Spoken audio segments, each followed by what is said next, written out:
My name is Wendy Collins. I've been married for a year when I got the call that my mother-in-law had an accident. She survived but was left wheelchair-bound, and it was my kind father-in-law who supported her. I did visit the in-laws' house occasionally, but my father-in-law, worn out from work and caregiving, fell ill and passed away suddenly. Unable to leave my mother-in-law alone, I offered to move in with her. "Hey, we can't just leave Mom alone at the house," I said. "Then what do you expect us to do? Why don't we live there with her?" But I absolutely refused to live in that old dark house. George liked new things and preferred living in an apartment. Thus, despite being the one who should care for his parents, he didn't want to return to his parental home after marrying. I considered inviting my mother-in-law to live with us in the apartment, but it seemed impossible due to the cramped space. Eventually, after much persuasion, we started living in his parents' house. No matter how hard it was for me or how exhausted I became, George kept making demands. "You said you'd take care of my mom. You should do your job properly," he'd say. So when George came home from work and dinner wasn't ready, he would yell, "Why isn't there any food? It's your job." "Fine," I'd say, "I'll eat out." He would take money and go out to eat alone, despite it being clear that preparing meals on time was impossible due to caregiving. My husband was selfish. When he came back from eating out and found the room wasn't cleaned, he would get irritated and lash out again. "What have you been doing?" Don't use caregiving as an excuse for being lazy. It's normal to clean up before your husband comes home. "What kind of housewife are you if you can't even do that? You're really useless," he'd say. But arguing back would lead to a fight, which my mother-in-law, resting in the next room, would overhear. I wanted to avoid making her sad. I had no choice but to try to keep George in a good mood by cleaning up as quickly as possible. He would also get mad if the futon wasn't laid out or if the beer wasn't chilled, sending me out to buy it even in the middle of the night. I hoped he would help at least on his days off, but he would say, "Why should I do such things?" and then go out. My mother-in-law would apologize to me, feeling sorry. "It's not your fault, Mom," I'd say. "Please don't apologize." We had such conversations countless times, and my mother-in-law always felt indebted to me. Our married life was sad. Because something might happen to my mother-in-law at night, I slept in her room, which meant my husband and I had no intimate moments in our first year of marriage. Although we wanted children, I had no confidence in raising them with no one to help. Meanwhile, my husband started coming home later and later. Eventually, he didn't come home at all. Some days I thought, is he cheating on me? But in the current situation, I had no time to blame him.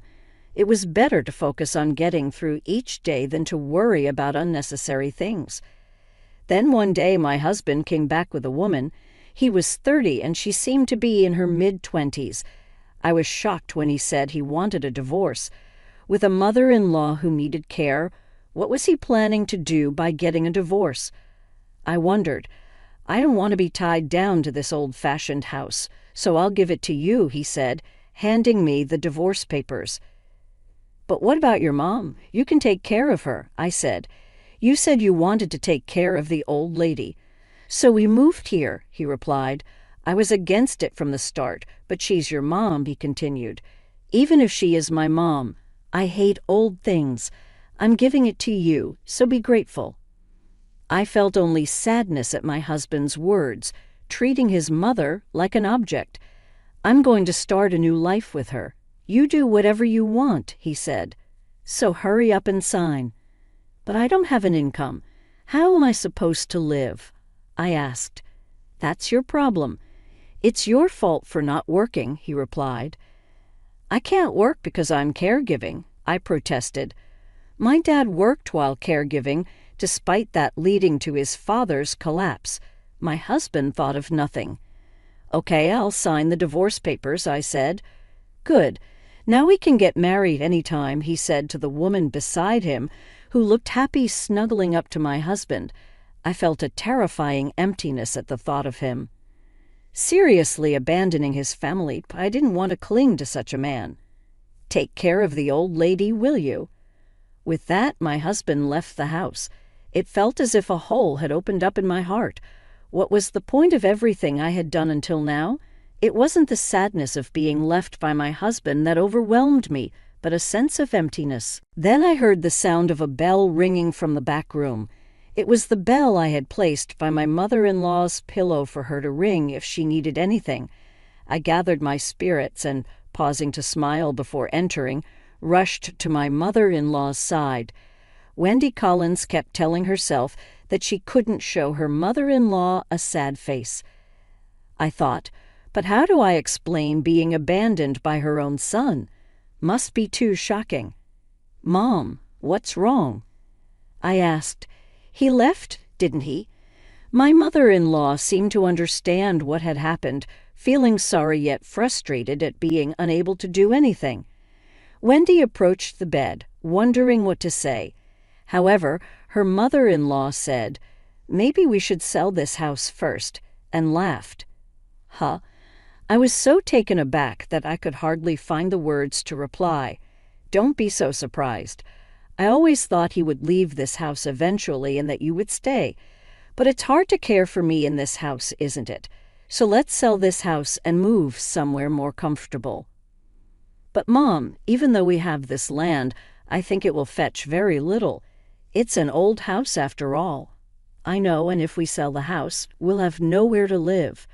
Don't worry, leave it to me. Brightly saying so, her mother-in-law began making calls immediately, actually starting the process of selling.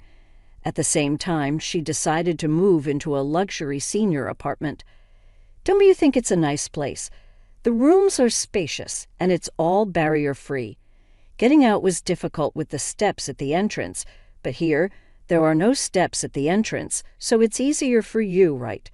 Plus, there's an open-air bath. I can't use it, but you can enjoy it. And there's a theater room, a fancy cafe too. I'm looking forward to having coffee together. Mom, this place. Look, the security is perfect. 2 women can live here worry-free. But it's incredibly expensive. How can we afford this? Don't worry. I was holding back until he was gone. If we moved here, he would be pleased and surely bring another woman. I wanted to make things easier for you, who are going through a lot with the caregiving. So I looked around and found this place. Indeed, bathing her was hard labor. Taking her out was difficult because of the wheelchair. I knew I was young now, but I would age too.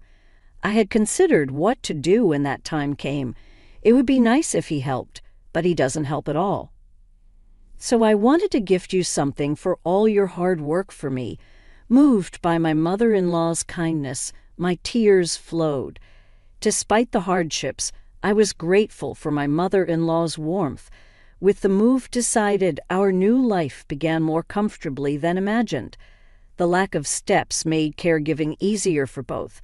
The beds moved automatically, allowing my mother-in-law to get up on her own. She could move around the apartment in her wheelchair freely. But purchasing such a luxurious apartment was beyond surprising. I wondered what my mother-in-law was thinking. When asked how this was possible, my mother-in-law smiled and answered, "Actually, my husband left us quite a fortune. With not much life left, why not spend it lavishly?" We laughed. Half a year later, enjoying cafes and theaters, George contacted me. "Hey, how's Mom?" "Who is this?" "It's me, your husband." "Ah, my ex-husband. We're living together." "But what about the family home?" "The family home?" "Yeah, I went there recently, and the place is just an empty lot now." "Oh, we sold it." "You sold it? What the hell are you doing?" "Can't help it. Mom decided to sell it." "Mom sold it?" "Yes, selling it means you've got nowhere to live." "Oh, you're worried, even after abandoning your family. But don't worry, we're living just fine." "So what did you do with the money from the sale?" At that moment, my mother-in-law took the phone from me. "Who may this be?" "Mom, are you okay?" "Oh, who might you be?" "Only my daughter-in-law is allowed to call me Mom." Mom, so who are you talking to? It's me, your son George. My son, huh? My son abandoned his family for some woman and ran away. Are you the George? I'm sorry, apologies now won't do us any good. Hey, Mom, you sold the house, right? What did you do with the money? Don't tell me Wendy is holding on to it. That's none of your business. Actually, I'm in a bit of a bind right now. I really need money. Oh, is that so? So, could you lend me some? Lend you? What did you do? I have debts. Debts, huh? You and that woman you ran off with should pay them back together. Well, the debt was something we decided on together. Deciding together to get into debt. Ridiculous. Wendy would never let something like that happen. I had no choice. I bought a car on installment because I didn't have the money. I thought I could manage as long as I paid a fixed amount each month. But life got tough when we ran out of money for living expenses. I ended up borrowing more. It felt like it was okay to borrow as long as the payments were fixed. I kept buying things I wanted on installment. But then I realized, no matter how much I paid, the debt only grew. When I called to ask why my debt wasn't decreasing, they told me the high interest rates meant that if I only paid $20,000 a month, the interest would accumulate, and the next month I'd owe the principal plus more interest, creating a snowball effect. What a snowball. You're foolish. I didn't expect things to get this bad. I tried to make a lump sum payment, but the interest just kept growing. It's really tough. Tough, you say? We're family, aren't we? Help me out. When it was tough for us, you did nothing. Instead, you left everything to your wife and cheated. Why should I help someone like that? I'm apologizing, aren't I? Just lend me the money you got from selling the house. No way. I've already used it for moving expenses. You're still living with Wendy, right? How are you managing? Wendy works, doesn't she? You must have some money. George was persistent, trying every trick in the book. But even though I work, it's only to take care of my mother-in-law, and I get paid as a housekeeper. Essentially, it's all expenses for my mother-in-law. That's ridiculous. How can you live like that? I don't need to tell you that. Come on, help me out. Somehow I have no intention of helping you after saying that. My mother-in-law hung up the phone. Damn that old hag. After being rejected and hung up on, George was evidently furious. Hey, there must be money if she can afford to have her ex-daughter-in-law work as a housekeeper. There's definitely money. There might be, but what can we do about it? Just take it. Go there and steal the passbook or something. Ah, right. That's a son's privilege. Deciding on their plan, the two somehow found out our address and showed up at our apartment complex. What? This luxury apartment? We're struggling and they're living the high life. What a wicked woman. They tried to enter the apartment, but couldn't because of the tight security. Residents have to unlock the doors from the inside. We can't get in like this, seeing their faces on the monitor, my mother-in-law, and I didn't answer the call or unlock the door. Realizing they couldn't easily get in, they tried everything to enter, but it was no use. Eventually, giving up, they called us from outside the building. Hey, where are you now? At home, living in this luxury apartment while I'm suffering. Why you get to live in such a nice place? It's none of your business where I live. You never helped with the caregiving, did whatever you wanted, found another woman, and left. And now you're complaining because you're suffering. That's rich. Shut up. Let us live there too. No way. Told by my mother-in-law never to meet them under any circumstances, I decided to stand my ground. I'm not the same person I used to be. That house must have been bought by Mom, right? So what if it was? Then I have a right to live there too. This house was bought by my mother-in-law for me.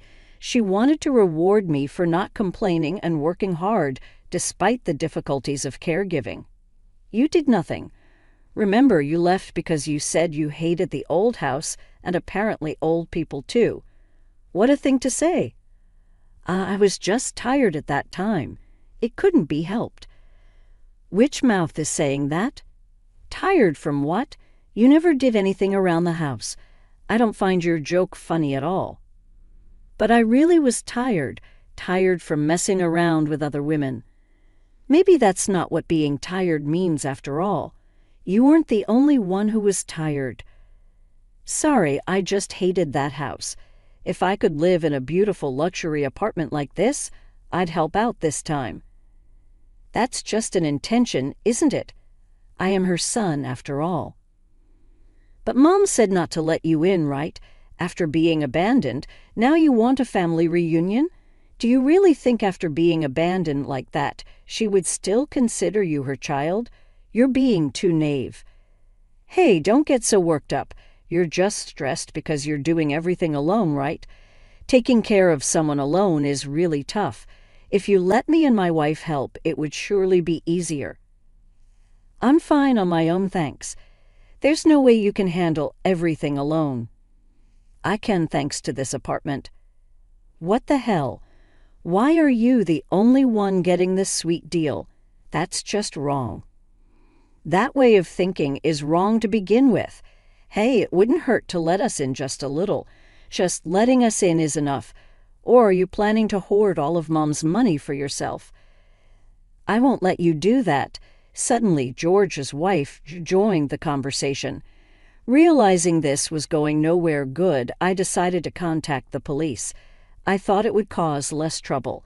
The police arrived promptly after a report from the luxury apartment and warned the two to leave. A few days later, George contacted me again. Hey, about Aaron. Who's Aaron? My wife. Oh, so that was her name. Yeah, she took all the furniture while I was at work and ran away. Oh, how ambitious. All that was left in the room was a divorce paper and a note saying she couldn't deal with a poor man. Wow, impressive. She chose a poor man herself. It's all because you're hoarding Mom's money. Back to that, I'm not hoarding anything. Mom does what she wants. I'm just a housekeeper. No, if you had let me in, this wouldn't have happened. You wanted to search the house and steal Mom's bank book, right? Do you think I don't know that? I don't trust you anymore. So no matter what you say, it's impossible. It's your fault for calling the police. You were making a scene outside. It was unavoidable. You don't even reflect on your actions. Now I'm all alone, and how is that my problem? Can't we start over? You just got divorced, right? Yeah, but men can remarry immediately after divorce, unlike women who have to wait 6 months. So if I submit this divorce paper, I can remarry you right away. You're happy, right? Happy about what? Why would I want to remarry someone who just got divorced? If we remarry, I'm sure Mom will pay off my debts. Then my debts would be easily cleared. Isn't that a great idea? Why should we pay off the debt you made with that woman? How much more do you plan to make Mom suffer? No, I didn't mean to. Your idea leaves no room for any other interpretation. You just see things differently. I'm just thinking about making everyone happy. After all, I am her real son. Mom said blood relations aren't worth anything.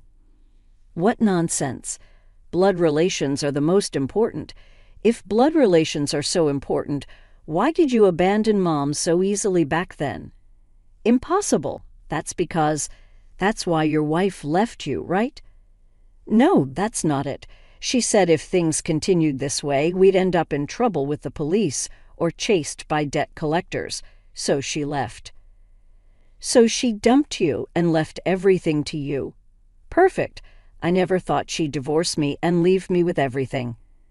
Well, she was your wife, so it makes sense. A well-matched couple trying to be happy by herself. What a terrible woman. That's a boomerang. You were just like that, too. Selfish, don't you think? I thought so.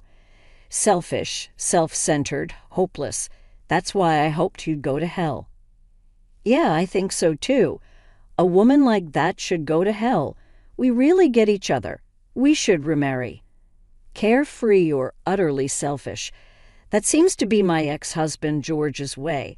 After being dumped by his wife, he's been scheming to remarry me to get his hands on my mother-in-law's money. You know I have no intention of remarrying you. Why not? We were so in love when we were younger. I think that was a misunderstanding, so you can forget about it. What a heartless woman I was married to. So I learned a thing or two. Come on, don't say that. Help me out, please. Sorry, but I'm off to the theater room to watch a movie with Mom. What? There's such a thing, too. Yes, besides the theater room, there's also an open-air bath and a cafe. Luxury apartments are amazing, you know. So, I'm hanging up now. Let me in too, please. I hate living in a cramped rental apartment. I want to live in a luxury apartment too. Talk to Mom for me, please. Okay, I'm going to block you now. Hey, Wendy. Dan, Wendy, you damn old hag.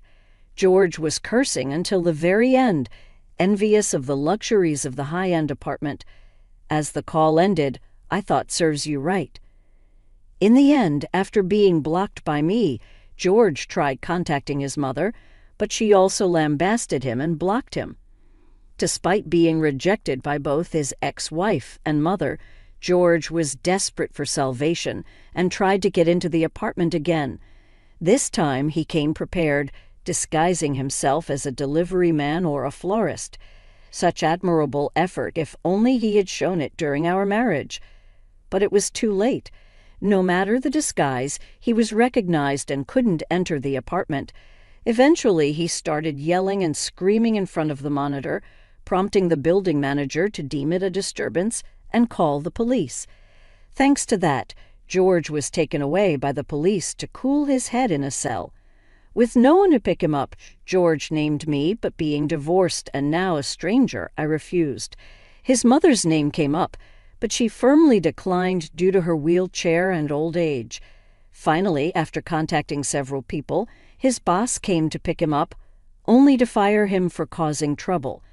Burdened with debt and now unemployed, George tried to make ends meet with part-time jobs, but ended up in prison for attempting to steal money from a store register.